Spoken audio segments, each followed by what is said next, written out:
Now we're going to get the program going. I hope everybody's belly is full. The first order of business is I'm going to read a proclamation for the Dale Neudecker Day from the village of Godfrey. Whereas on December 17, 1933, yes folks, that's a full 80 years ago, Dale Neudecker was born. And whereas Dale is a lifetime resident of the Riverbend region and has dedicated his time and efforts to making this community a better place to live.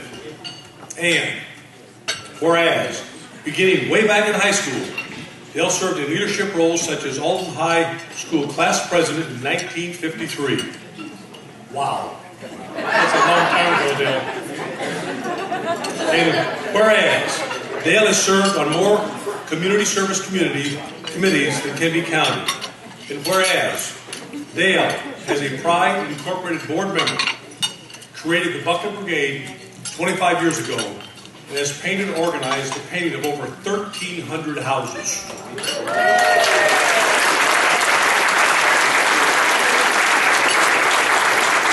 And whereas he has befriended and assisted his good friend Charlie for decades. And whereas Dale is now retired after 45 years in the insurance business as a State Farm representative, this is a long proclamation. And whereas it is a proud day for the village of Godfrey to join them at this festive occasion to honor Dale on his 80th birthday.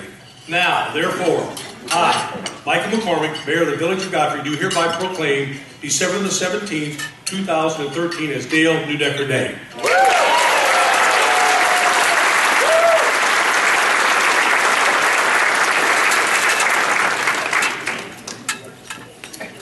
Proclamation. Whereas, Dale Neudecker is a retired businessman whose love of the community has touched the lives of many and made it a better place to live. And whereas, Dale Neudecker, as the founder of the Bucket Brigade, has been instrumental in the painting of over 1,300 houses in the Riverbend community. And whereas, Dale Neudecker, community involvement, extends beyond the Bucket Brigade to far-reaching activities that have included beautification, public and private education, human rights, and helping the challenged. And whereas, Dale Neudecker has now been a resident of Alton, Illinois for an incredible 80 years, working tirelessly to promote the community through advocacy and implementation. And now, therefore, I, Brent Walker, Mayor of the City of Alton, Illinois, do hereby proclaim Tuesday, December the 17th, 2013 as Dale Neudecker Day.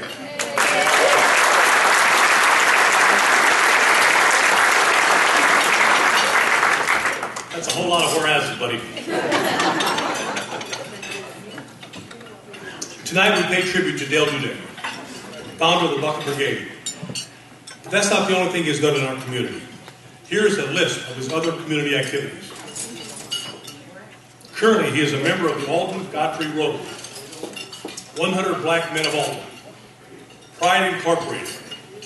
Some of his past committee work has been the Robert Wadlow Statue Committee, the Wadlow Chair Committee, the Best Committee to build the new Alton High School.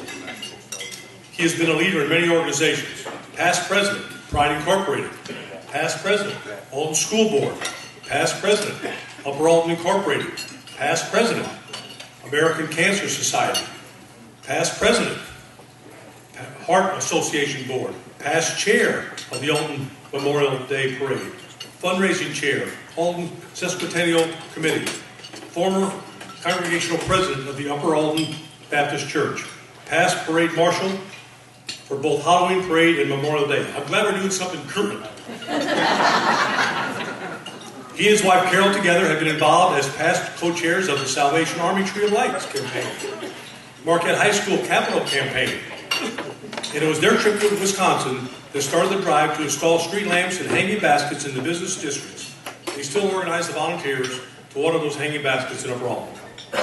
Dale has received several awards, and as well, the Elijah P. Lovejoy Human Rights Award, Living Legend Award from the 100 Black Men, Pride's Outstanding Citizen Award, and together with Carol, they have received the Godfrey Women's Club Gold Leaf Award, the Mary Beersley Award from Catholic Charities, Riverbend Head Start and Family Services Circle of Care Award. So Dale, with so much free time, why aren't you playing more golf? That reminds me of a story about Dale. Years ago, Dale got Carol, his wife, interested in taking him golf. One day Carol asked Dale, if I died, do you think you would ever get married again, Dale? Dale responded, yeah, probably would. And Carol asked, well, you probably wouldn't live in the same house, would you? Dale said, well, there's a pretty nice house, we probably would stay there. Then she asked, would you sleep in our bed? Dale said, well, you know how comfortable that bed is, and I do sleep pretty sound there. So yeah, we'd probably sleep in the same bed. Now Carol's beginning to get a little upset. And she asked, would you let her use my golf clubs? Dale said, no way. I would never let you use my golf clubs. Now Carol is quite puzzled and pretty angry. I don't understand. If I died, you would let her sleep in our bed, but you wouldn't let her use our golf clubs? Why not? Because she's left-handed.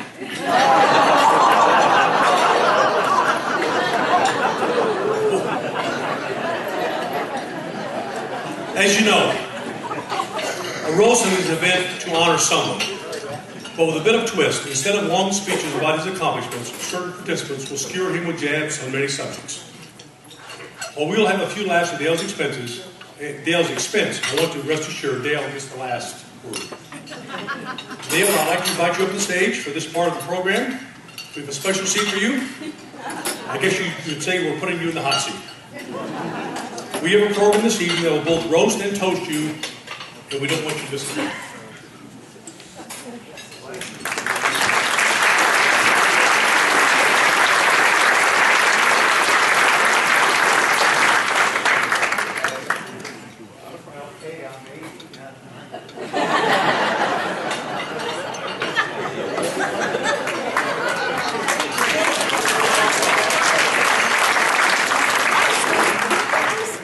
Who better to start this roast than Dale's children?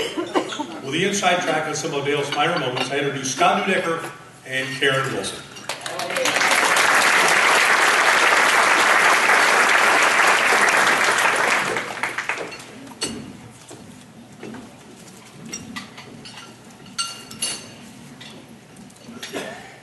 What were we thinking when we said yes, that we'd roast Dad? You know, this could influence what we get for Christmas. Did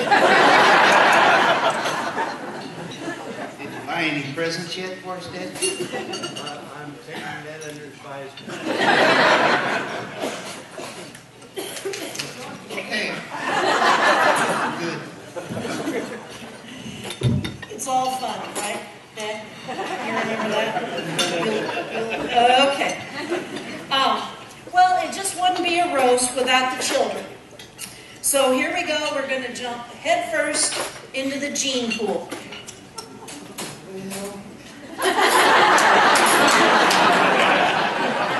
Dad and I share a lot of traits, you know? And you think he could have thrown a few hair genes my way, you know? You know, Grandpa Neudecker had hair, Spencer had hair, you know? All I got is nose hair and back hair. Thanks.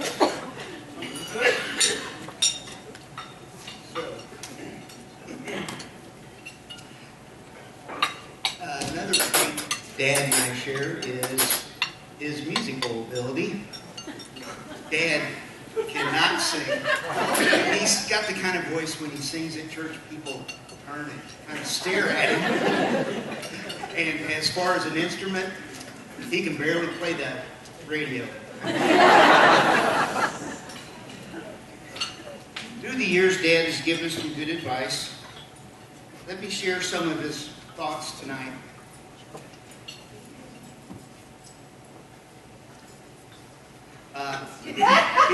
He always said, be fashionable in your attire. Look, that's quite a chain you got on there, big guy. And those pants, I guess we're expecting flood or something. I think Aunt Jane gave you that necklace there. Yeah, I guess he was meeting some family down in the country there. I don't know. And Dad was always a big proponent of naps. Whoops, we skipped one. There we go. Yeah. Billy can take a nap at the drop of the hat. His favorite position is behind a newspaper. He throws it over his face, and you know he's had a really good nap when you can read the headline off his forehead.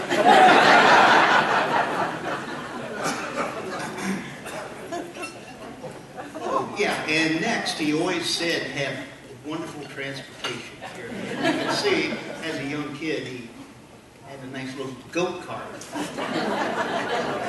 And then, what could we say? We had to bring up the lovely truck. For years, that ugly truck.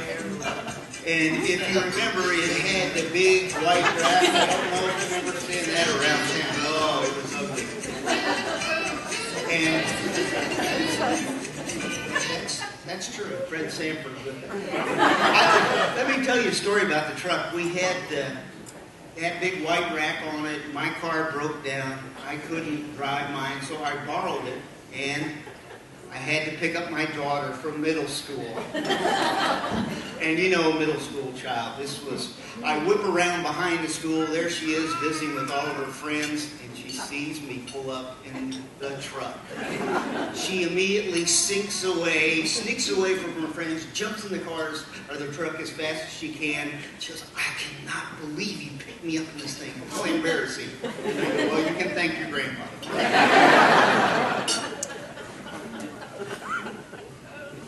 So, throughout the years, we've heard Dad called by a variety of nicknames. He's got a lot of them. And the first one, I was kind of intrigued by it. They called him Nude. We assumed it was a shortening of his, the name Neudecker, and we really didn't have any desire to investigate it further, but we did find this incriminating picture. He's also known as the chairman of the board. When I think of chairman of the board, I think of Frank Sinatra. And if you've ever stood next to him, he ain't Frankie. Oh my goodness. However, I believe it was in reference to their golfing group that used to plan golf trips, and he took the lead on some of the planning. Of course, he needed a t-shirt to remind everybody. He's also been called mayor of Upper Alton. Sorry, Brant, it's true. He grew up in the Milton area. His grandfather and favorite uncle had a shoe repair shop in Upper Alton. And of course, he raised us in Upper Alton, about 5 blocks from his office, which was in Upper Alton. So when he was young and people said he would go far, he really didn't listen. But the one that I think speaks volumes is the Godfather. Just like the Godfather, he keeps track of family and friends and takes good care of them. Also, when he needs volunteers, he makes you an offer you can't refuse. Oh, you can feel it, can't you? He mentions something to you, and the next thing you know, you're painting a house. You all laugh? I can see it in your eyes. You can identify with this. How many of you have been godfathered by Dale? Raise your hand if he's got you a volunteer. Aha! Yes, it's good to be the godfather. I don't know if you realize it, but Dad is a bit of a practical joker. He loves to make fun and tease, and April Fools is one of his favorite and he's played many April Fool's jokes over the years. I'll share with you one story when he was in the office. Can you hear me? Okay, whatever. I'll bend over. I'll share. Okay. Okay. Yeah, when Dad was still working, he was smart enough to put in the computer that on April 1st, a note went out to the staff that everyone would work late to 8 o'clock on Thursday nights and all day on Saturday. So with this, April 1st pops up on the computer. The office is abuzz with this. They're running around talking to each other. They come into me and say, what's up with this 8 o'clock at night all day Saturday thing? I go, hey, that's Dad's deal. Don't look at me. So, well, Dad's so busy, they don't get a chance to talk to him or come in and visit. So they're all morning, they're just going like this. Well, noon comes, boom, they come into Dad's office. We're going to lunch. They all head out to lunch together. They're organizing their little union. And with that, they come back after lunch. Why are we having to work late? Why are we working Saturdays? Dad, with a little twinkle in his eye, says, what day is it? They go, Monday? No, what day is it? The 1st of April? With that, of course, he busted out and he delights in telling that story and picking fun with everybody. Your turn. So many of you know, and Frank alluded to the fact that Dad's a storyteller. He has great stories. Of course, when he tells the stories, he's half Jimmy Stewart, and takes maybe a little while for him to tell it, and half Red Skelton. If the story is funny, he starts with a twinkle in his eye, and the delivery is just like Red in that he's laughing as we are as he's telling the story. And he's been known occasionally to repeat a story. In fact, we've started numbering them. Saves a lot of time.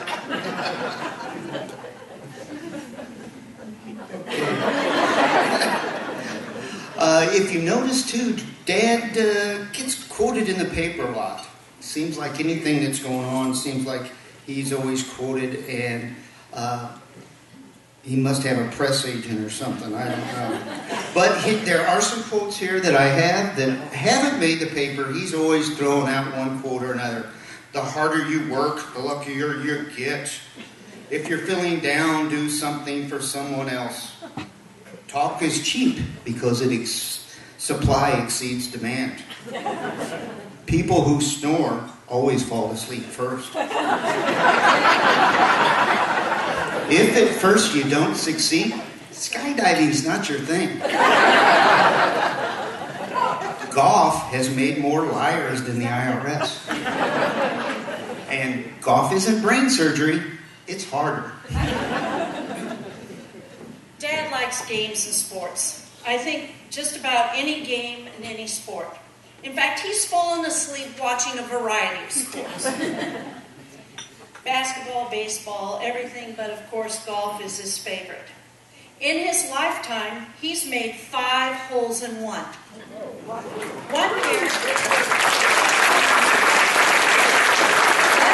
he made a hole in one in 3 successive months. Hard to believe? He even received a commemorative plaque from the golf ball company naming the date and the name of 2 eyewitnesses.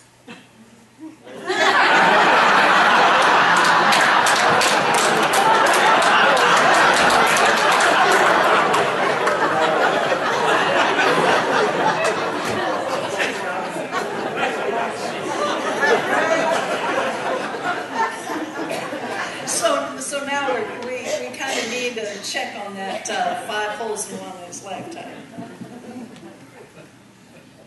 As you know, Dad loves his golf, and he has many experiences in that. And I'll just tell you one story about a golf story he told me one time. He was out on the golf course with some of his good friends, and it was a real nice course with beautiful homes around it, and his good buddy, Dick Phelps. Not quite a very good golfer. Golfers know that. But he ended up shaking one off the toe, and it went right up near this house and hit a nice Mercedes that was sitting in the parking lot. With that, Dick goes, oh my gosh, Dale, you're an insurance guy. What should I do? With that, Dad goes, take that top hand and roll it around.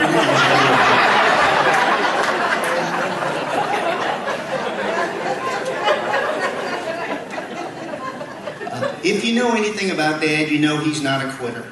He won't give up on anything. He won't give up on family, friends, causes, opportunities. Breakfast food. He's been eating Raisin Bran and drinking cranberry juice for 50 years at least. He's still got the same wingtips he wore to high school. And Karen and I had some burning questions we were wanting to ask. Who the heck is your press agent? Man, you get more press than Obama. I don't get it. And how old were you when you read Tom Sawyer? This paint thing, you got that worked out. Did you guys go to school together? And lastly, how in the world did you coerce two wonderful women, my mother and Carol, to be your wife?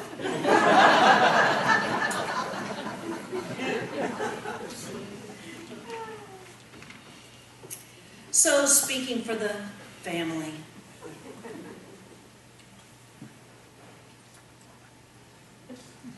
we're honored that you're here this evening. The Godfather, though he may be celebrating 80 years, will still be out there making you an offer you can't refuse. There are still flowers to be watered, homes to be painted, litter to be picked up, cans to be recycled, and a community that needs looking after. He's the best kind of Godfather any of us could have. He belongs not only to his family, but to the community. And the family's okay with that. Love you, Dad.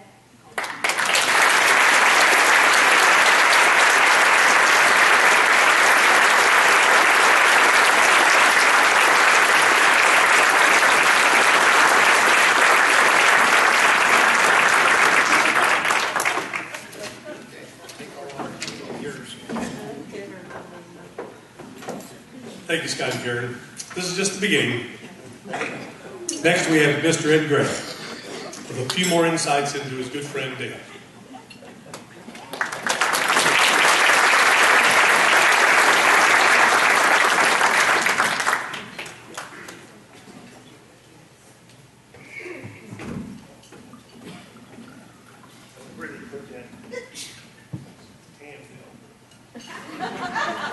Been given a hard time at school lately in our board meetings about making schools more handicap accessible. I'm telling it's not just for me, it's for other people as well. First of all, Dale, I want you to understand that you and I, we both take a lot of naps. And those, as we get older, we take these naps, we know that we're not really asleep. We're only checking our eyelids for leaks. So don't believe that Dale and I are really out there sleeping. Now, we know a lot about Dale, but I actually took a lot of time and did a lot of research and found some very interesting facts. And all of these are absolutely true. Now, Dale claims that he started selling insurance in 1957. Actually, it was much early.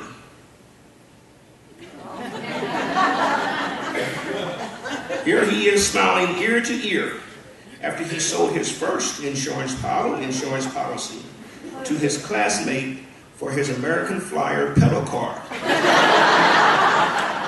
And he sold it for a box of Cracker Jacks and a cup of cat-eye marbles. Dale graduated from high school in 1953.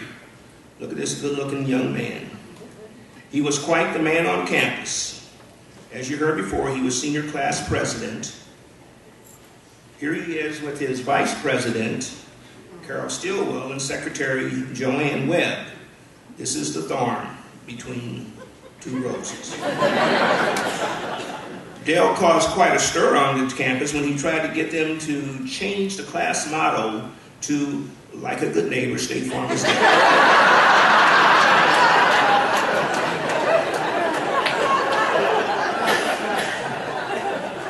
Always popular with the young ladies, he was escort for the retiring football queen, Joanne Leonard. Also found out in looking back that Dale was a super athlete, where he was on the football team, the basketball team, the track team, and the baseball team. We see him here ready to run a play as a football player, down in that famous football stands.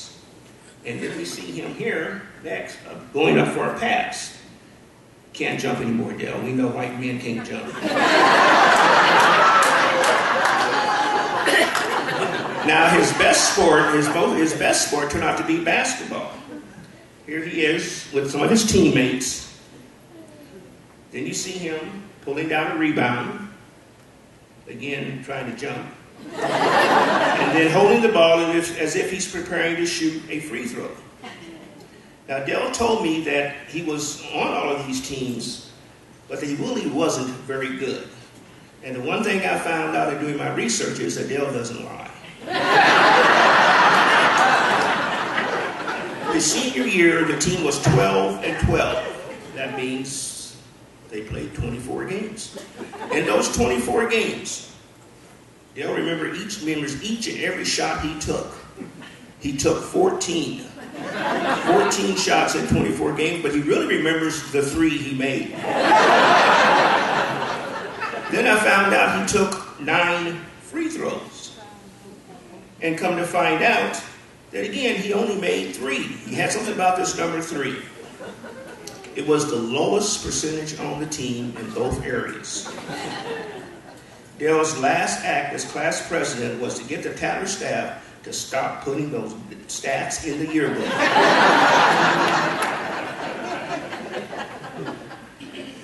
Now this is a true story. I found out that when Dale graduated from Alton High School, he got together with 4 of his buddies, Ralph Nash, Ollie McAfoos, Bob McMillan, and the person I see here tonight, Jack Hill, to try to come up with an idea of how they could make some money.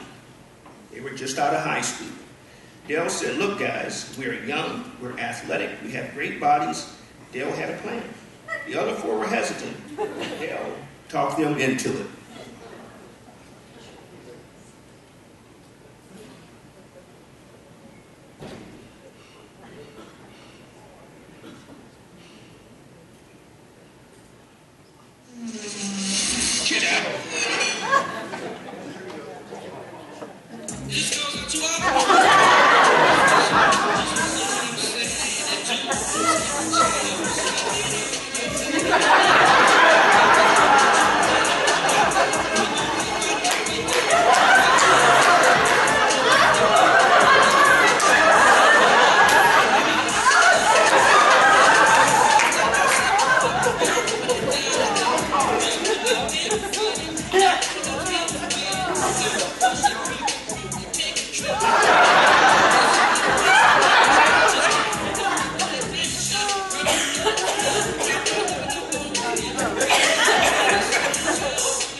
That was Dale back in the 50s. He even used his name in their group.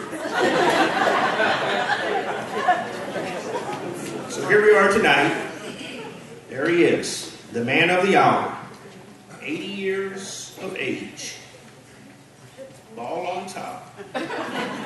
With some gray hair surrounding that bald spot, and that hair's been reshaped in different angles to try to cover some of that up. He has a few wrinkles. He has on his glasses, and of course, the double chin. However, when he went to his 60-year class reunion this past summer, I discovered that Dale stole the show and showed everyone that even after all these years, he could still kick it, and he was still a chick magnet.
And finally, Dale, here's my birthday wish to you.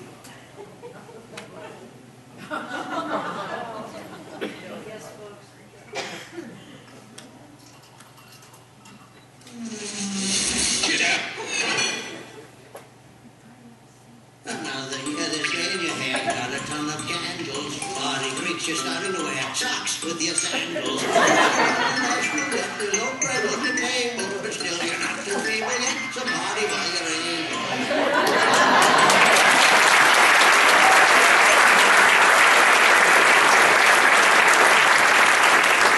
So happy birthday, Dale.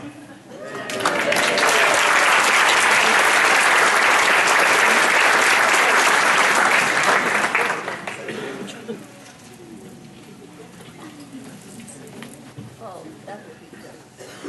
We'll sing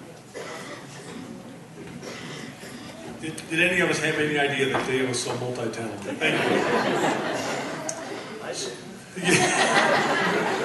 Smooth around while golfing and being his friends has always been important to Dale.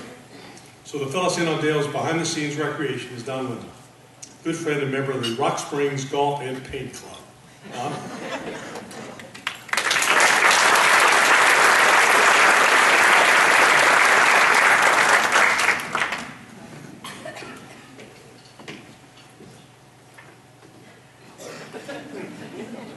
His birthday's next.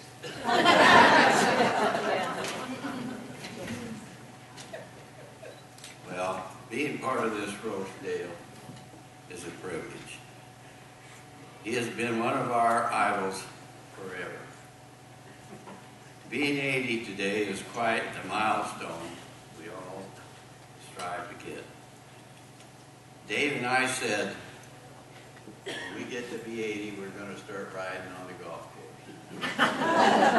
But Dale has already been riding. But one of my good memories is when Dale and Jim Wigger and Terry Durham and I were building Jim's screened-in porch up in Canada on Jim and Emily's cabin. Dale was our construction supervisor because he had experience working for Dale Wickenhauser. And he gave Jim a list of material to get started with, and we started working. And he turned to Jim and he said, Jim, you got to go to Kenora. We don't have the right stuff. Now, Kenora is 35 miles away. So that was a round trip of 70 miles. Jim jumps in his truck and heads to Kenora, gets back, and we get back to work. Dale says, Jim, we need some other material. Jim gets in there and goes back to Kenora again, and after 70 miles, he would get so tired of driving that he finally said, Dale, can we get the right materials so that I don't have to keep staying in this truck? And that lasted for at least 6 times. One time when we went fishing in Canada, there was Jim and Terry and Jerry Wickenhauser and Dale and me. And we stayed in Terry's cabin and we drove Dale's old pickup truck. We thought we would make good time because we had 5 drivers. But the thing we didn't realize was that truck got such terrible gas mileage. We were stopping for gas all the time. But everybody did borrow Dale's truck. And one time, when Bill Vorwell borrowed it, he noticed that the tires were getting kind of bald. And so he goes and buys some new tires for Dale's truck. And the next week, Dale sells the truck. Poor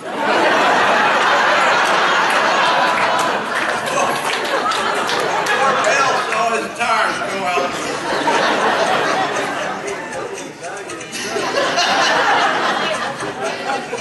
And then Dale bought a big 4-wheel drive red truck. And it was so big that when he put his golf clubs in the back, by the time we got to the golf course, the golf clubs would be all the way up behind the cab. And Dale couldn't reach them, so he had a milk carton that he would stand on. And he could reach them then. But one day when he was out at the golf course with the truck, Bill came running in. He said, Dale fell down in the parking lot trying to get his golf clubs.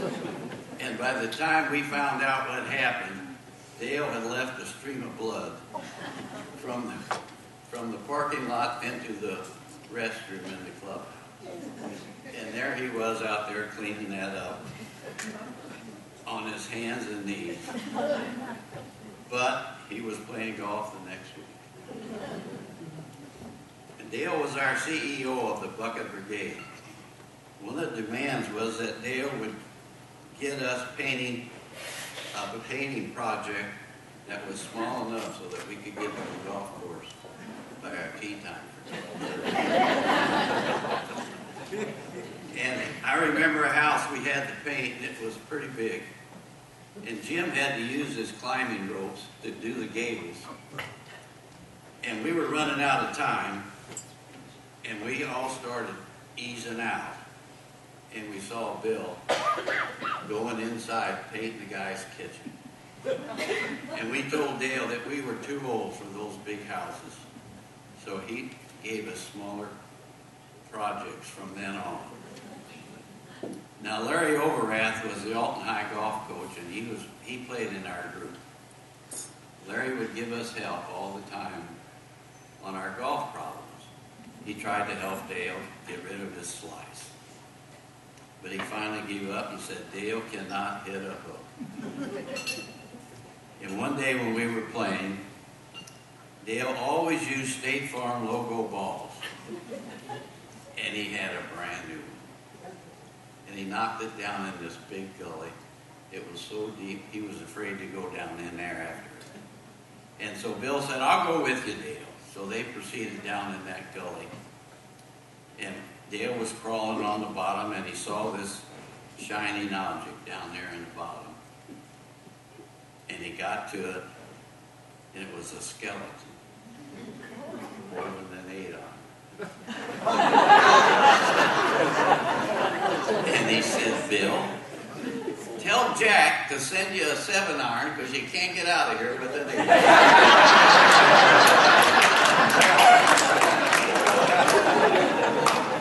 And we always played the white tees at Rock Springs. And Dale, every once in a while, he would come up to me and he'd say, Don, how old do we have to get before we can play the senior tees? We moved up to the senior tees this year. But one day when we were playing at the Rock, we were discussing some of the problems with old age. We couldn't see or hear as good as when we were younger. And there was Pat and Bob and Bussy and Jim and Jack and Eisenwright and Terry and Bill. And I was playing with Dale and Johnny and Dave. And Johnny says, it sure is windy today. Dale says, it's not Wednesday, it's Thursday. And Dave says, so am I, let's go get a drink.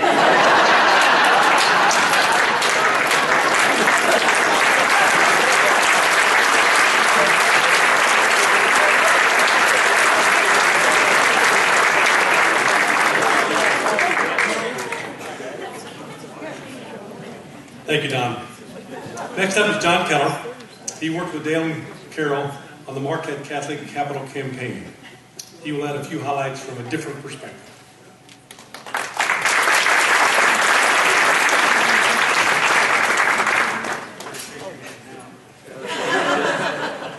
He's not going to want to shake it when I get done. Because my story is just really short. I grew up in a very nice Catholic family, and my parents taught me if you can't say anything nice about anybody, don't say anything.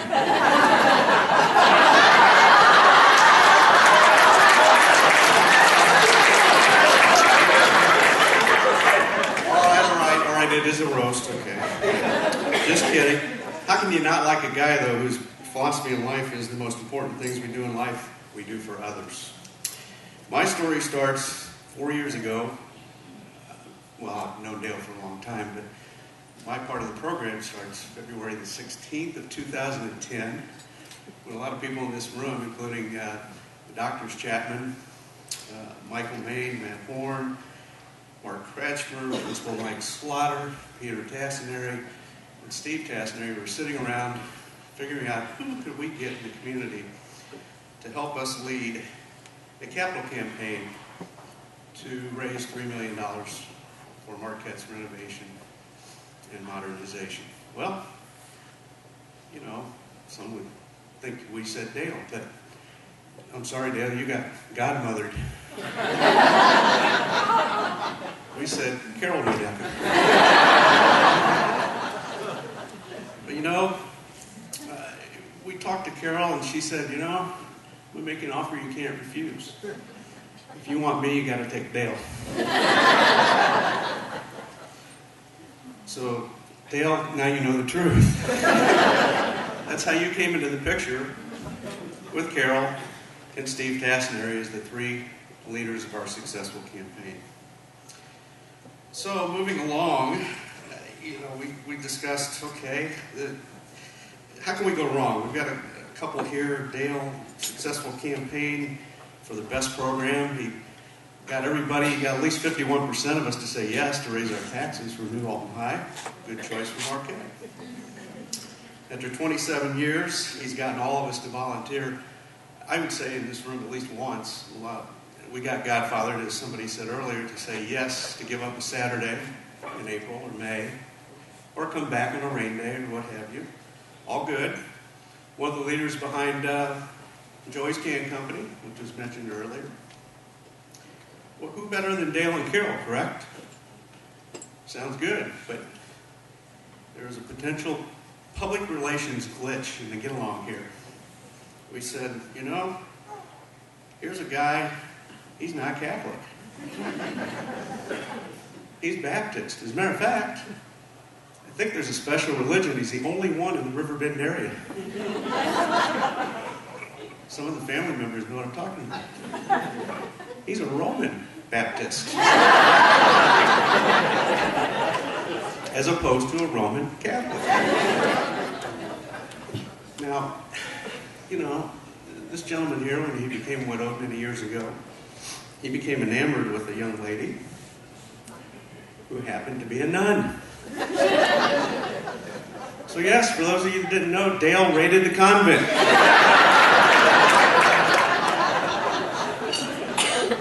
What a better couple, though, for our area than Dale and Carol Neudecker. So we had to do a little background check. We had to get a hold of Monsignor Stephan. He's here tonight, I believe. He did a little research for us, and he found out that Pope Paul II had pardoned them back in 1992. So all is well, and they led a successful campaign, as I said. We could not have done it without you two, and for that we thank you.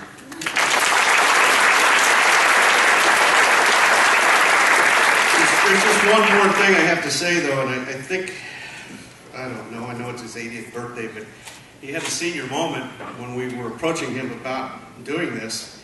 He kept saying, well, okay, well, boy, Marquette's a pretty big place. I don't know if we can paint that all on a Saturday. I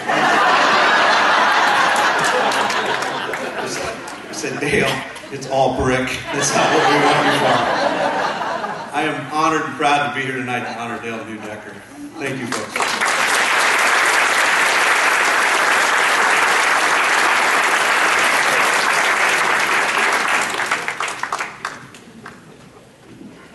Thank you, John. Now we have Tom Pilot, business manager for the Teamsters and longtime Bucket Brigade committee member. Tom, as always, has some good stories. In fact, he's been roasting Dale for years. Tom?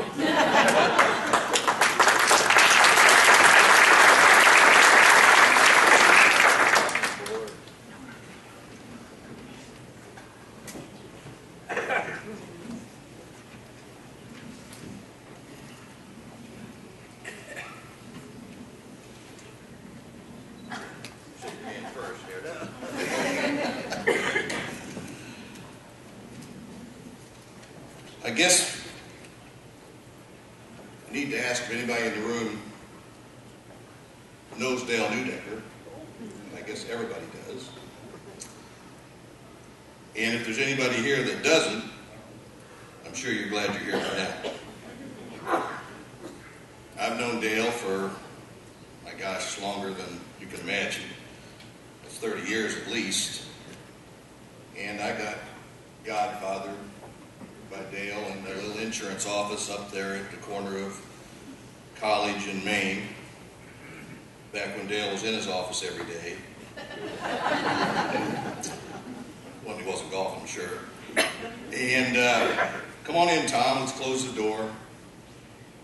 And I would sure like for you to help serve on the committee for the Bucket Brigade. And as those of you who know Dale, when Dale asks you something like that, you don't say no. And as a result, I've been serving with Dale and the rest of the committee for 20 years on the Bucket Brigade. As it was mentioned earlier, as a result of Dale's leading and guidance, we painted quite a few houses. But after all this time, I've been watching Dale, and I figured out that Dale hasn't really figured out who Dale is. Because it's kind of like one of the old TV shows, and looking around the crowd here, I know that some of you will remember these shows. The show To Tell the Truth, or I've Got a Secret, or What's My Line? Well, this one is, my name is Dale Neudecker, and I'm a perfectionist. My name is Dale Neudecker, and I'm a retired family man. My name is Dale Neudecker, and I'm a leader of men and women who paint houses for free. These three don't go together. What are you, Dale? Your house, your yard, your family, your retirement, everything seems to be perfect. You've got a long history here of looking after your community. And then you got the volunteer painters that challenge both of these others. And leading them is kind of like herding cats in a paint factory. Volunteer painters ask you things like, well, I need a brush. Does this house really need scraping? After we get done power washing, can we paint it right away? Will this white paint cover the brown in one coat? And given time, they will paint the wrong house.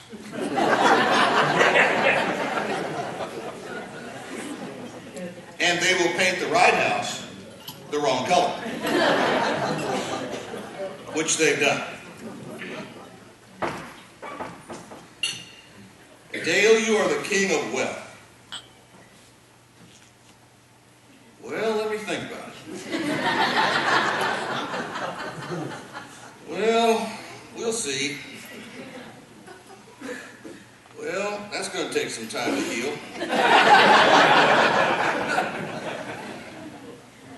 And when you were asked the committee about taking on a huge project, you said, well, I don't know. Needless to say, we painted that big, huge project anyway, because you made the decision that that's what we were going to do. And it's time for you to start making decisions, Dale. You're 80 years old now. You're going to need to start making some decisions. And another thing you do, as people have said already, you try to be funny. At every captain's meeting that I can remember, Dale has told a story of a pastor. Well, it might have been a priest. I'm not sure. You know, Dale's family is Roman Baptist. In case you didn't, John said that earlier. But Dale always told a story. It's about a pastor who was painting a house for the Bucket Brigade. And he got his congregation together, and they were painting up a storm, and the paint started running low. The store's closed. They're looking at their paint, looking at the house. Committee's gone home, painting.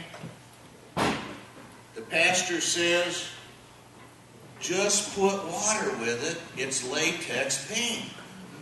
Nobody will ever know. They get done, they get all their paint products cleaned up, they wash their hands, look back at the house, it looks beautiful. House is all completely painted. It rains that Saturday night. The pastor gets up early the next morning, gets in his car, runs by that house and looks at it. Needless to say, it doesn't look like it's been painted at all. The paint is down on the ground. Oh my God, what am I going to do? Sunday morning, so he runs back by his church. When the congregation gets up and they're coming to church and they see the message board has been changed. It says, repaint, repaint. Never paint again.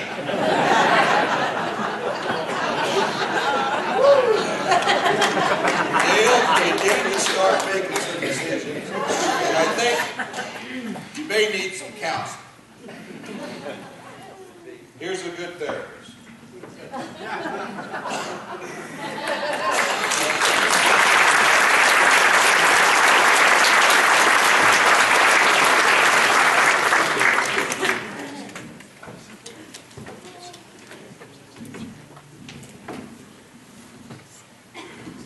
Thank you, Tom. I want to change things up a little bit. We have Dale's pastor, Brad Donovan, of the Upper Alton Baptist Church, will add a few jabs of his own. Even though he's definitely an advocate of the golden rule, tonight he's going to get a few extra shots in. Pastor?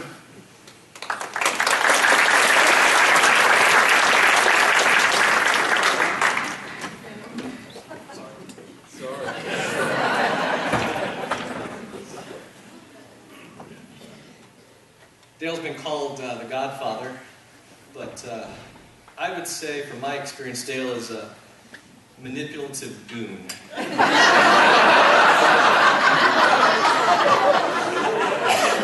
The first encounter I remember with Dale happened in early 2006. Alice and I had just moved to town the year before, previous fall, and now in the end of winter it was becoming Bucket Brigade season, and I must have looked like an easy target. Dale approached me after worship, started out by pointing out that my predecessor at Upper Alton Baptist Church was a member of the Bucket Brigade Committee. And then said something about how it's really nice to have a minister on the committee. In retrospect, I realized that the mention of both of those facts was just a slick ploy by a seasoned salesman trapping this unseasoned pastor into a lifetime sentence. Volunteer commitment. So really, me being on the committee is not because I volunteered. No, thanks to Dale's strong arming, I was voluntold.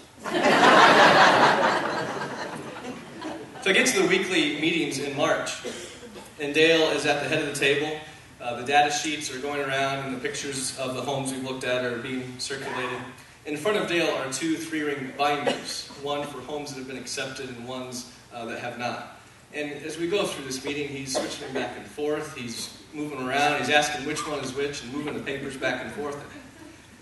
And then I realize it's almost been 20 years that he's been at this, but yet, here, my first time, he's made me feel like I'm on the getting organized phase of Bucket Brigade. And now, approaching 30 years of Bucket Brigade, Dale is even more accomplished at mastering the art of inefficiently organizing the same thing every year.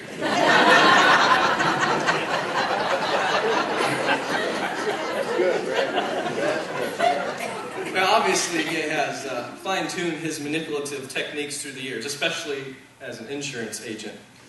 I understand that Dale started his insurance business the same day that Scott was born. Nice timing. Actually, I'm told Dale had just got the keys to his new building at college in Maine, and he was going to rush up to the hospital after that But he took a moment, even though it was not well furnished yet, just getting started, simple office. He took a moment to just kind of admire his new digs. Then a man stepped into the front door. So wanting to impress this, what could be a customer, Dale picked up the phone and started to pretend he had a big deal going.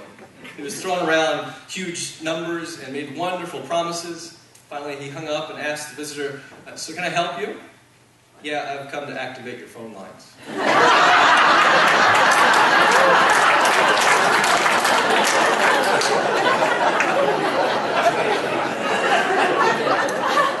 A few months into business, it became customary at Neudecker Insurance, if a potential client was still hesitant after a full appointment of pressure, for them to be told, "Don't let me frighten you into a hasty decision. I want you to sleep on it tonight. Then, if you wake up in the morning, let me know."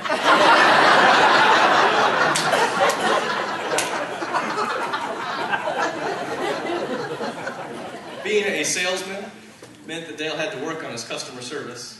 Sometime there early on in that career, there was a client that had called the office saying that her house had caught fire and burned, and Dale picked up the phone, eager to serve. "Shouldn't be a problem, Mrs. Williams. Do you know what kind of coverage you have?" And she replied, "Fire and theft." And Dale stopped for a little bit. "I'm sorry, that's the wrong kind. It should be fire or theft. The only way we could make a claim with that coverage is if the house was robbed while it's burning down."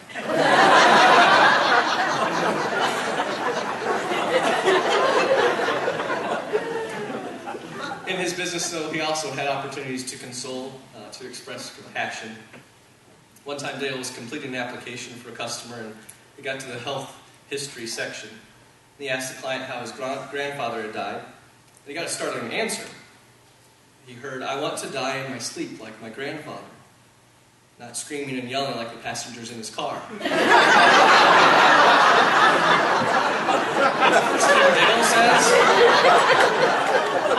Dale says, "Oh, so that's why his Mercedes Benz."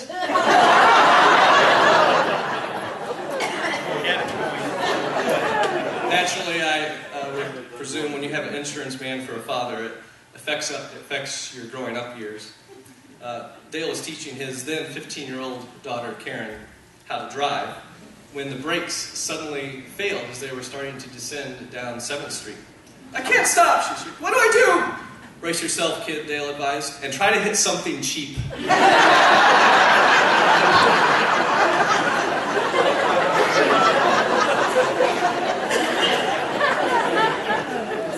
Of course, we know Dale, before his State Farm days, did try several other ventures.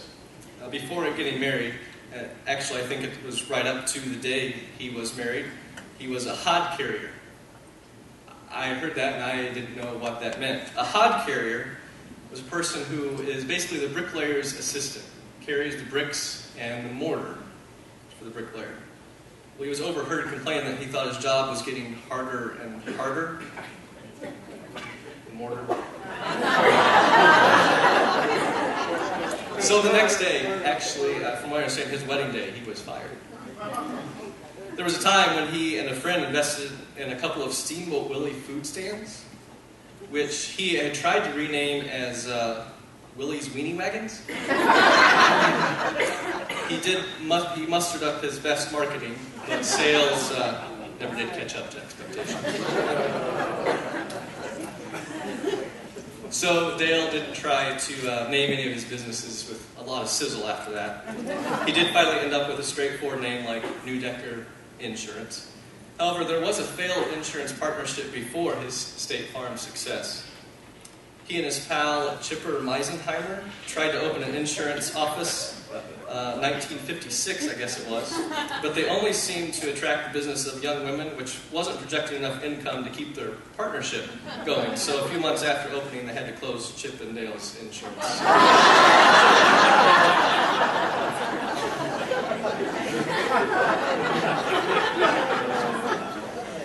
There's been a lot of history of connection between religion and golf, and that is not lost on Dale. Golfing at times has been a spiritual experience for him. After church one Sunday, Dale pulled me aside and wanted my professional opinion. "Pastor Brad," he said, "is it a sin to play golf on Sunday morning?" Appreciating his conscientious question, put a hand on his shoulder and replied, "Dale, I've seen you play golf. It's a sin any day."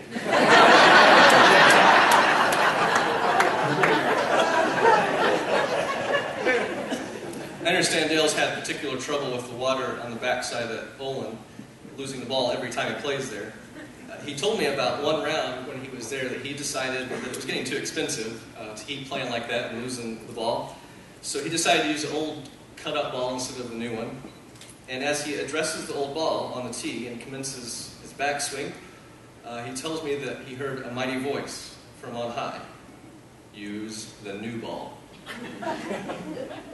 He figured this was a moment of divine intervention. So he picked up the old ball and tees up the new one again. He starts his backswing, but once again he was interrupted by the voice from the sky. "Take a practice swing." Dale stepped away from the ball and rehearses his swing. And just as he readdresses the ball, the voice spoke again. "Use the old ball."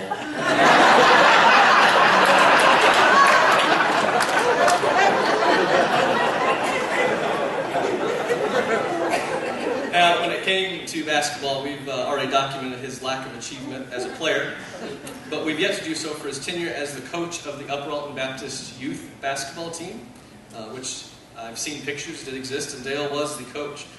But I've heard some of the things that he said in their practices. Things like, "Everyone get on the baseline in alphabetical order by height." "You guys pair in groups of 3 and line up in a circle." "Always remember basketball is 90% mental and the other half is physical."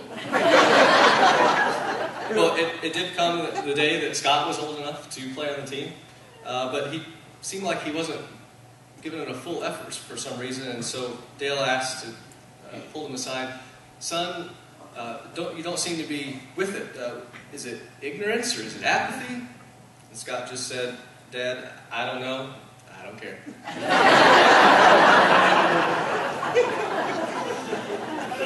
In seriousness, Dale, I'm glad you found so many ways to use your salesmanship and your entrepreneurial prowess for good. I'm grateful you voluntold me to be part of the committee.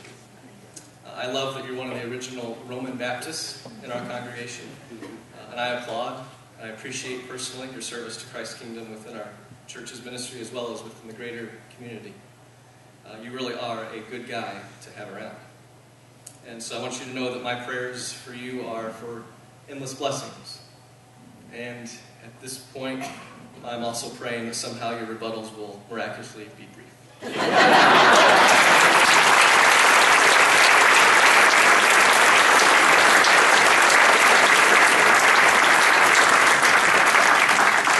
Pastor, I think you've got a pretty good day job, but you might have a new profession.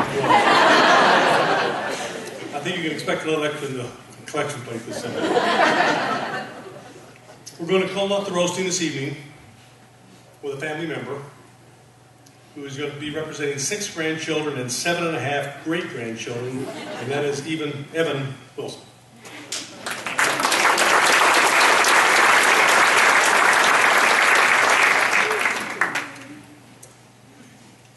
Hello, everyone.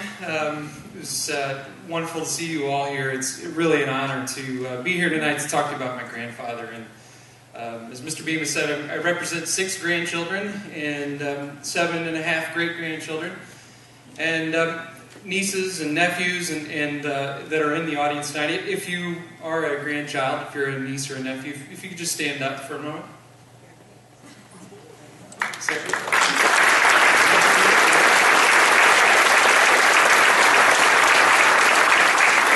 Clean up pretty well.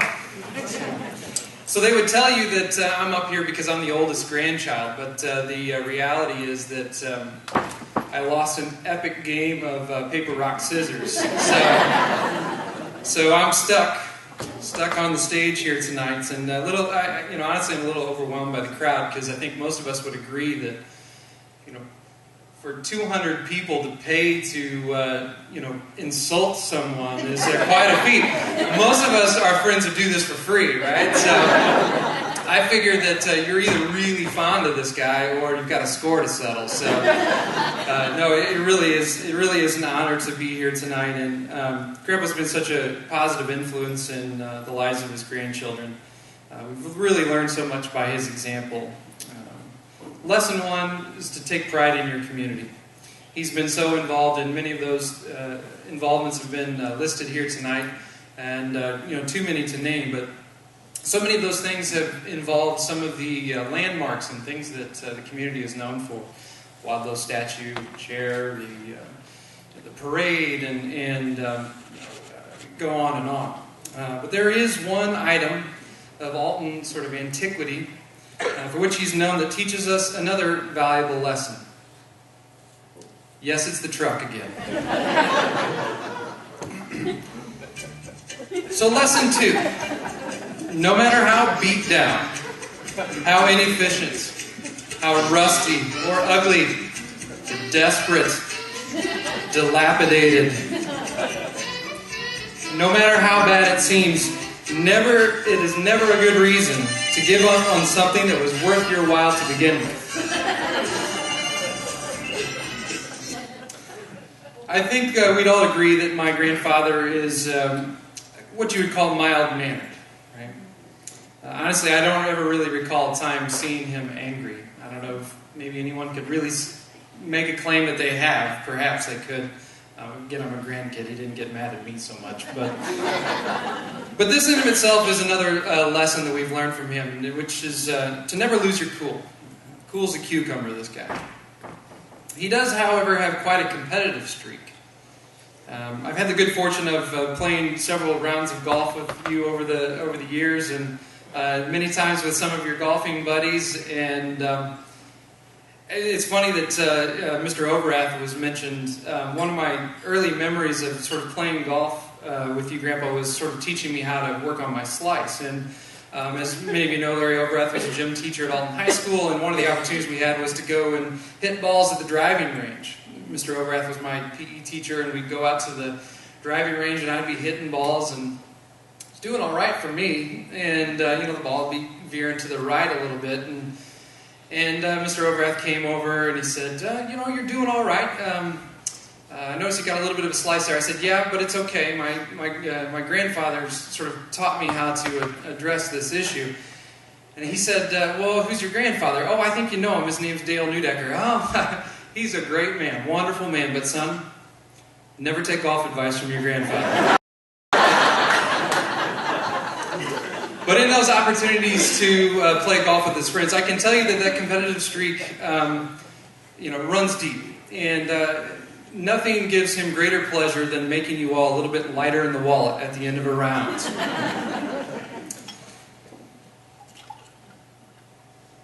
Lesson number 4, always give your best. And he's demonstrated this lesson to his grandkids and his great-grandkids regularly as we sort of suffer the ritual drubbings on the croquet court during family get-togethers. I know most of us Neudeckers and Wilsons, and so can remember a time when even the mention of croquet has caused him to magically go into the garage and get out the lawnmower because he's got to make sure the turf conditions are just right. In the end, the result of these croquet matches is the same. Grandpa wins, we lose. Never mind his 6-year-old great-grandson sobbing in the corner of the yard after another humiliating defeat. It's okay, Colin. One of these days you'll learn to appreciate that butt kicking that Grandpa just gave you. Lesson number 5, love your family.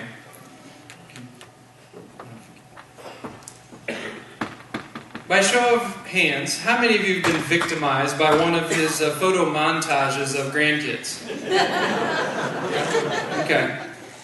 I mean, seriously, this guy's got one of those Walgreen photo envelopes on him at all times. It's kind of embarrassing, really. If you've not had this extraordinary pleasure, you've been warned. But his pride and affection for his family is very evident. Tonight's our chance to, of course, give you a hard time, but it's also our opportunity to show our pride and affection for you. Grandpa, you're a role model for all of us. The lessons you've taught us will last us for generations. I promise that we are every bit as proud of you as you are of us. We love you. Happy birthday. Thank you very much.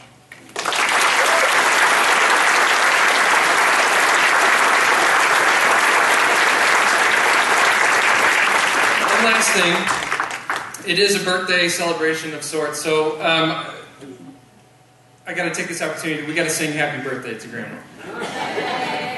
So, would you join me? Happy birthday to you. Happy birthday to you. Happy birthday, dear Grandma.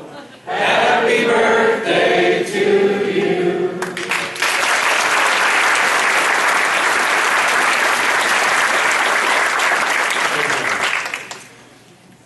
As you have seen, heard, and laughed tonight, Dale is a multifaceted man with an incredible heart for family, friends, and community.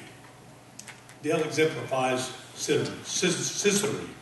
The definition of a citizen is a member of a community who owes allegiance to it by birth or naturalization and is entitled to a full civil rights. Giving back to the community more than you expect to receive in return is being a true citizen. The definition of citizenry is being citizens collectively. Dale has inspired, asked, prodded, and sometimes even demanded all of us to look inside ourselves and become a better citizen. Dr. B.J. Palmer said, "No one knows the impact of what you say or do today will have on the future generations." That is Dale Neudecker. Now it's time for the last word, but just a moment. We have one more roaster. Claire McBride would like to say a few words. She knows Dale quite well, and she's got a couple things to say.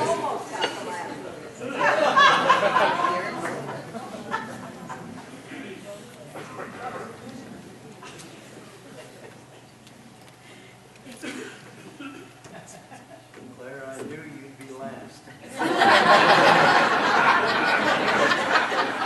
I couldn't resist. As most of you know, I spent almost a lifetime with Dale. Good morning. I said that for 45 years. Oh, no, it was only 37 years. I should have checked this job opening with Dale a little closer. I found out I was number 8 secretary in 10 years. What does that tell you? He tells a story about me being late every morning. Wouldn't you? As soon as I'd get there, I heard, "Claire, come in here." He would say that every morning, and I get and his favorite saying was, "I get the last word. Just remember who writes your paycheck." That was before he would leave for a golf match. And it was downhill the rest of the day. When we would disagree on something, oh no, that was when he would remind me. He always wrote the check, and so I had to agree. And when computers came out, and the regional office asked us that everything went in by computer, he would sit in his desk and he would write all the applications by hand and would ask me to send the application in. I would just fill it out on the computer and send it off. Well, he found out about that, and he says, "I don't want you doing that anymore." And I said, "Well, if I don't, it takes 10 days because it sits on somebody's desk." And he says, "No, it won't." I said, "Okay." I did it anyway. And talk about being the godfather. Well, he would never let me take a vacation when I'd ask for vacation time. Why, what for, how come, where are you going? I got to the point on Monday morning I'd call and say, "I won't be in this week."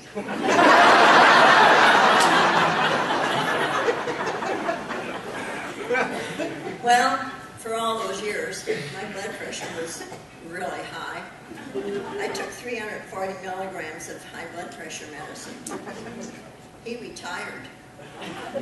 I took 25 milligrams. I lost 50 pounds.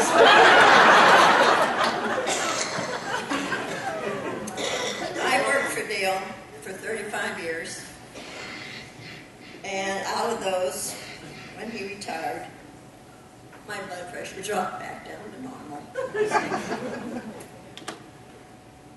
Dale, I thank you for the wonderful 35 years.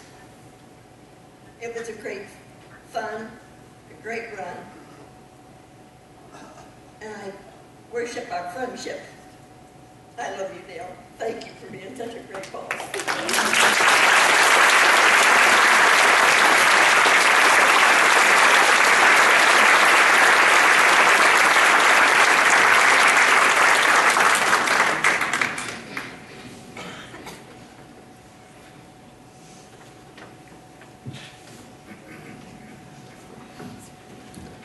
Now it's time for the last word. I guess on his 80th birthday, and after all the slings and arrows shot his way tonight, it's only fitting he gets to shoot back. Ladies and gentlemen, please welcome our man of the hour, Dale Neudecker.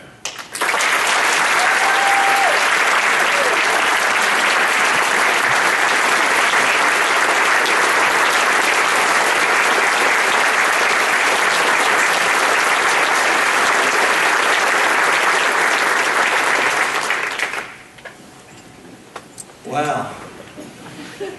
What an evening. I thank everyone for coming. Just make a few introductions before I have a few little rebuttals. I'd like for my wife Carol to stand.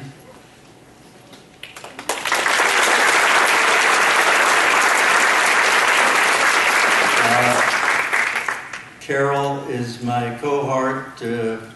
We work together. She's my inspiration on many, many things, and I couldn't do it without her. I love you very much.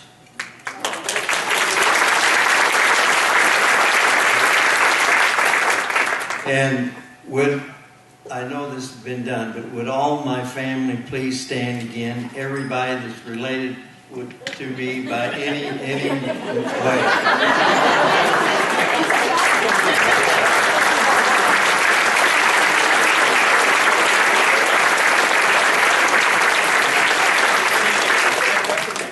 And we are lucky. We have 6 grandkids. All 6 grandkids. I do get to brag since I'm up here. All 6 grandkids have completed college. One's just finishing his master's degree. We have 7 great-grandkids. I didn't know one of them was going to be here tonight, but Liam was here. Where is he? Okay, there he is in the back. And we have another one on the way. But I can't think of a better way to spend an evening with family and friends. But I'd like our hometown hero, Charlie Moyer, to stand up.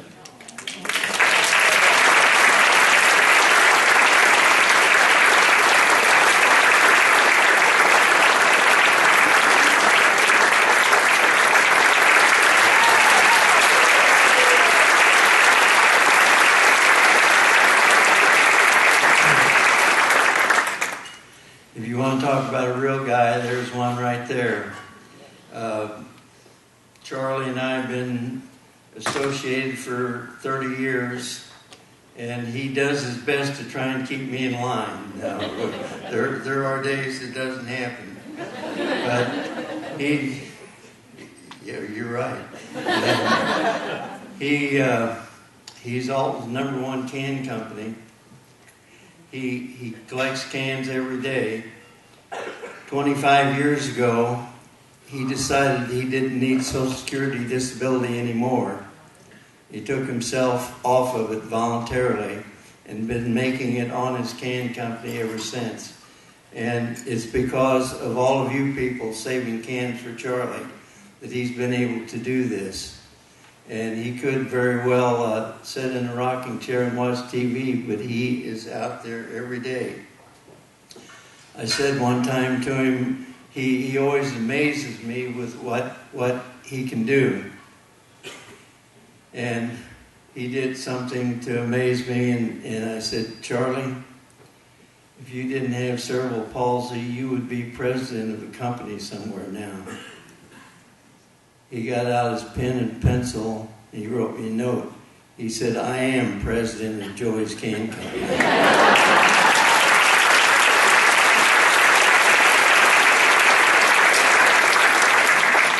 And I know that there's something special going to be happening pretty soon for him.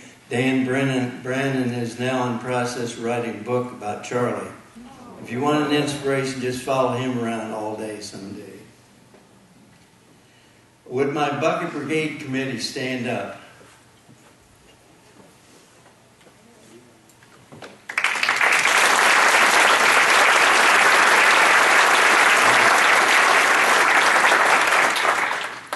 This is a committee of every individual who has his own ideas and who's not afraid to express them.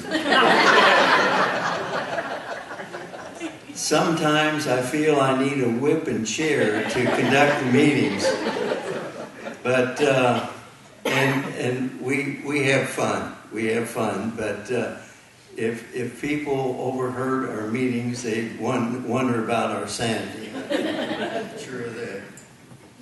If you've ever participated in the Bucket Brigade in any way, raise your hand. It's not 100% yet, so the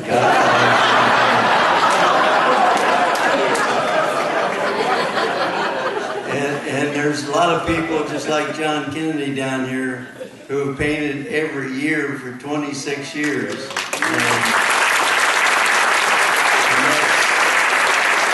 That's what makes it work. 26 years ago, when I came up with this idea, people said, you are crazy. Everybody hates to paint. And it will not work.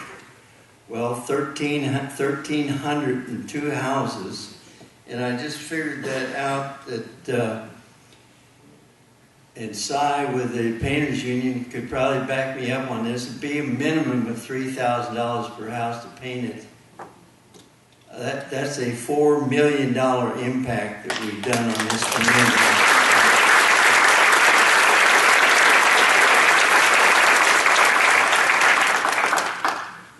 Now, my golfing buddies, would they all stand if you're able?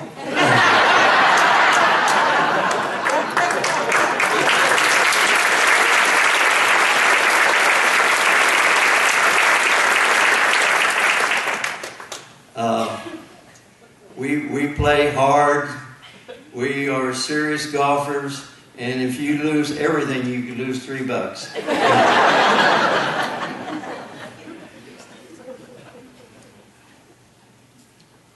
But we have a story with every one of those 1,302 houses that we painted. There's some reason why we're there painting that house. And we get a surprise every year. This year, has anyone ever heard of parrot heads? Jimmy Buffett followers? Well, the parrot heads at Riverbend have painted for us for the last few years. They picked a house out in Bethalo this year of a couple that were in their 80s. And this fellow just had some health problems, actually had some fluid accumulate on his brain. He had to have some surgery and had it drained off. So I go out to take their picture, and I go in and talk to the couple, and I said, do you know who this couple is out here in this group out painting your house? And he said, no. I said, they're the Parrot Heads. Have you ever heard of them? He said, Jimmy Buffett, that's my favorite. He went out and he got energized, went out on the front porch and was giving them a high five. They pulled a van into the driveway, opened the doors, and turned on the stereo. So we had Jimmy Buffett music from then on. Then Mrs. Taylor, who lived over on Dorr Street, young group of church people were painting her house. They included her in with the picnic that they had lunch, and they had their kids there and everything. And Carol and I got by there later that day, and she said, this is one of the best days of my entire life. Well, when you make that kind of impact, you don't have trouble getting people back, even though they hate to paint. And another lady whose husband had died 16 years before, and there was a group of kids there painting her house, and she said, well, until these kids came, I didn't think there was anybody out there that cared. So that's why we get 300, 400, 500 volunteers every year. But as somebody mentioned, we do make a mistake once in a while. We had a group pull up in front of the wrong house. They got the ladders out and their scrapers, and they start scraping and getting ready. And at 11 o'clock, I guess the lady was in there making sure they got the scraping done. 11 o'clock, she came out and asked them what they were doing. They said, well, we're the Bucket Brigade. We're here to paint your house. Aren't you Mrs. Jones? No, she lives a block over. So they just stayed there and painted her house and painted the right one the next week. But I have to tell you a little bit about my friend Ed Gray. Ed's been my co-chairman on the Bucket Brigade for years. Been the co-chairman. Well, it hasn't been too long ago that we also made him the chairman of the Ladder Safety Committee.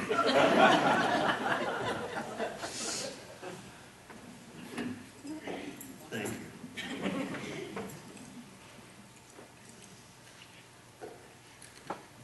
I don't know how many of you know in this room that Ed has a beautiful home with cathedral ceilings, and he's a qualified painter, he thinks. And he's going to paint his living room, and he's got his ladder up there, and he's got a wall propped against, and he's painting away. Then he moves it where it's in the hallway, where it doesn't have that wall. He climbs the ladder, falls, and breaks his neck. So they drilled the holes in his head and put a halo on it. And his wife, Kathy, said that's probably the closest he's ever going to get to a halo. But he came to all the meetings. He couldn't drive. He couldn't.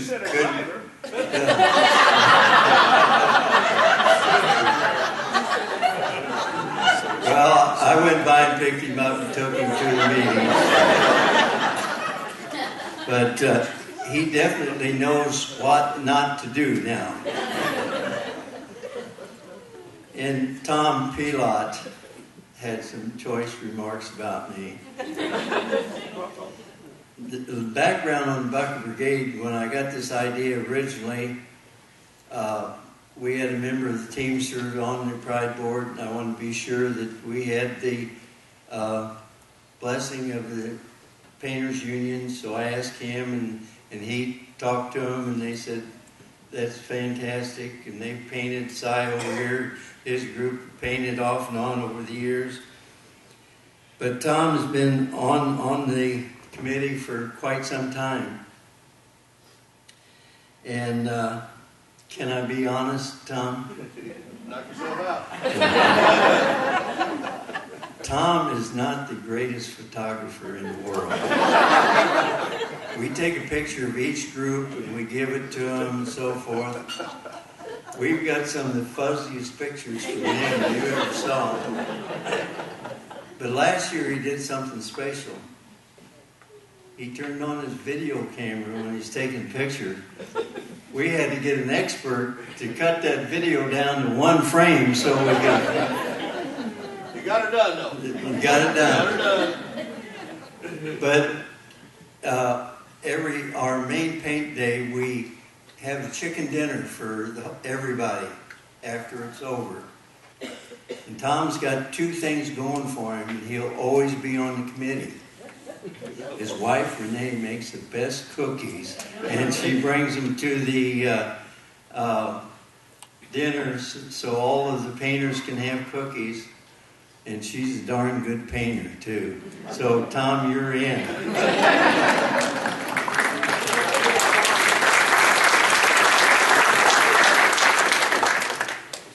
Now, Brad's already talked about he didn't know about his employment contract included part of the Bucket Brigade as being minister.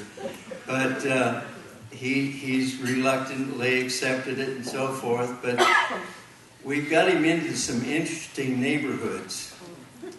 And he couldn't figure out, he'd knock on the door and he could never get anybody to come to the door.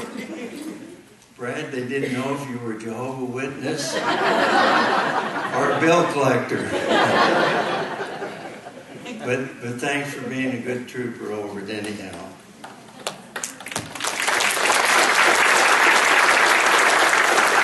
And my buddy Don Wendell. Don is one of the best golfers in our group, has been for years. It doesn't matter how bad everybody else is shooting, it doesn't seem to bother Don.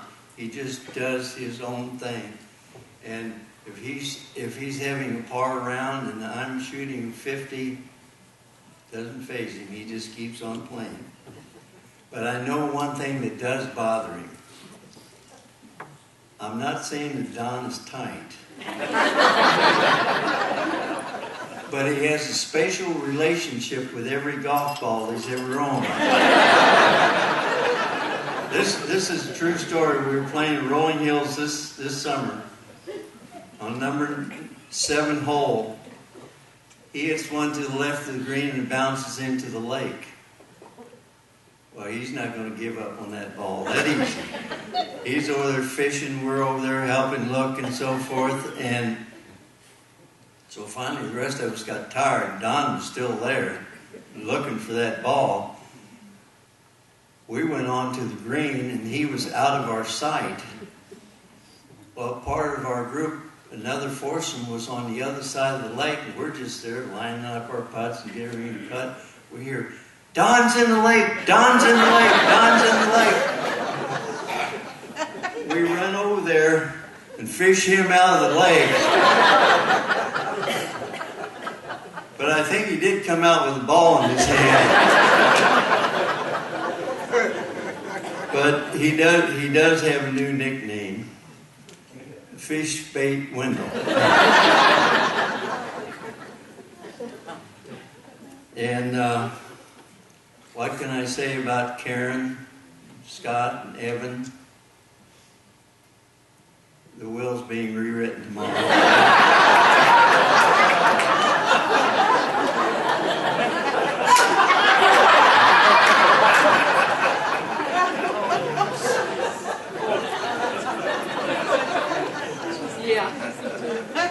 Now let's talk a little bit about getting older.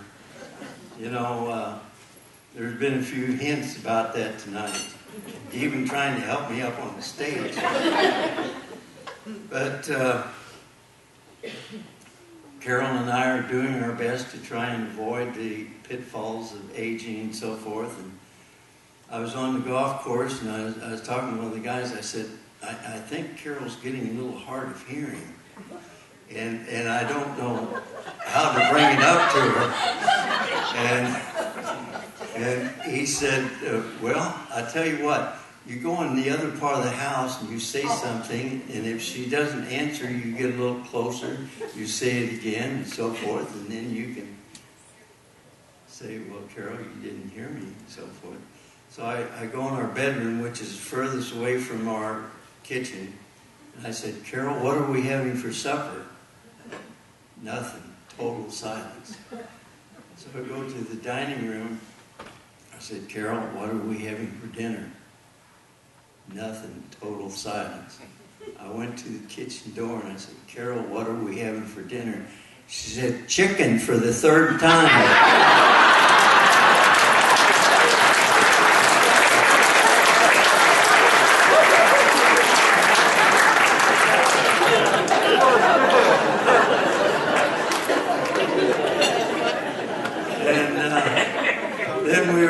The other night we were watching TV and I decided to go to the kitchen to get a little snack.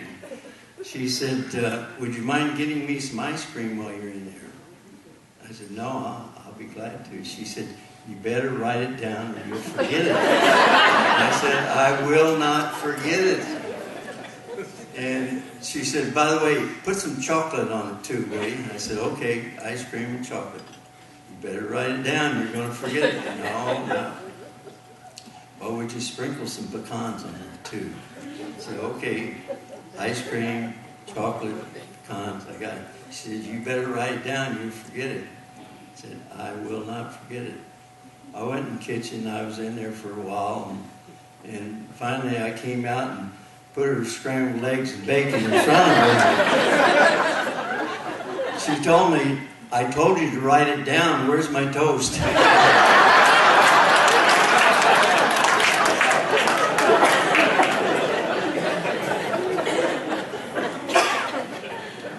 Well, I thank all of you for being here.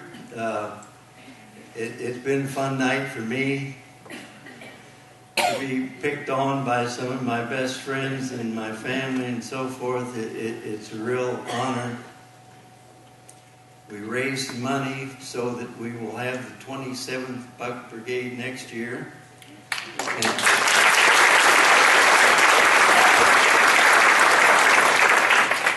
And I guarantee the golfers, they will get to the golf course on time, but you got to paint first. Thank you very much. I feel like I'm the luckiest guy in the world.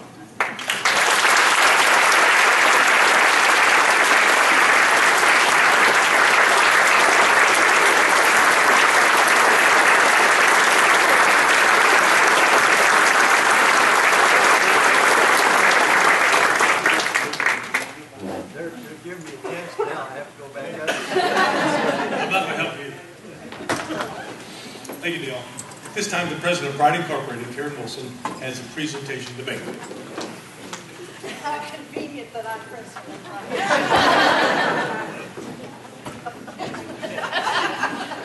It's the goddaughter.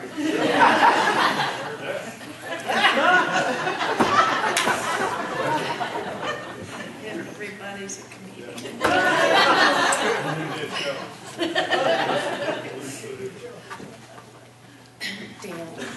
Dad, on behalf of Pride, we'd like to present you with this little memento for your desk and all the other plaques for everything that you've ever been involved in.